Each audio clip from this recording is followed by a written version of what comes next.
महाभारत की रचना स्वयं एक अद्भुत और दिव्य कथा है। ये सिर्फ युद्ध की गाथा नहीं, बल्कि ज्ञान, धर्म, नीति और जीवन के सार का महासागर है। इसकी रचना के पीछे जो प्रसंग है, वो स्वयं महाकाव्य जितना ही प्रेरणादायी है। बहुत समय पहले जब कुरुक्षेत्र का महायुद्ध समाप्त हो गया, तब ऋषि वेदव्यास ने महसूस किया कि इस युद्ध के पीछे छिपे धर्म अधर्म, सत्य असत्य, मोह माया और जीवन के गहरे रहस्यों को आने वाली पीढ़ियों तक सुरक्षित रूप से पहुंचना चाहिए। वेदव्यास जी के मन में एक महान काव्य की रचना करने का संकल्प उत्पन्न हुआ, एक ऐसा ग्रंथ जो मानव जीवन की हर समस्या का समाधान समेटे हो। लेकिन ये काम इतना विशाल था कि उसे लिखवाने के लिए उन्हें एक दिव्य लेखक की आवश्यकता थी।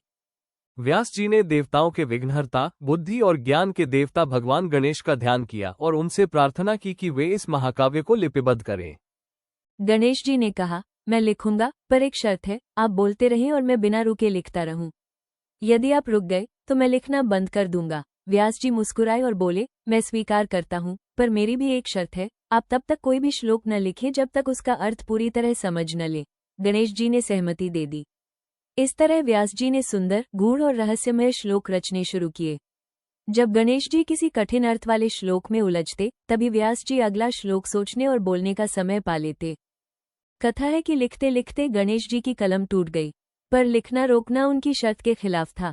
इसलिए स्वयं गणेश जी ने अपना एक दांत तोड़कर उसे लेखनी की तरह उपयोग किया और लिखना जारी रखा। इसी कारण वे एकदंत भी कहलाते हैं। इतना विशाल क्यों? व्यास जी ने सिर्फ युद्ध ही नहीं लिखा, उन्होंने राजाओं का इतिहास, ऋषियों का ज्ञान, देवताओं की कथाएं, धर्म, नीति और जीवन के सिद्धांत, मनुष्य की भावनाएं, भाग्य और कर्म का रहस्य, सब कुछ विस्तार से कहा।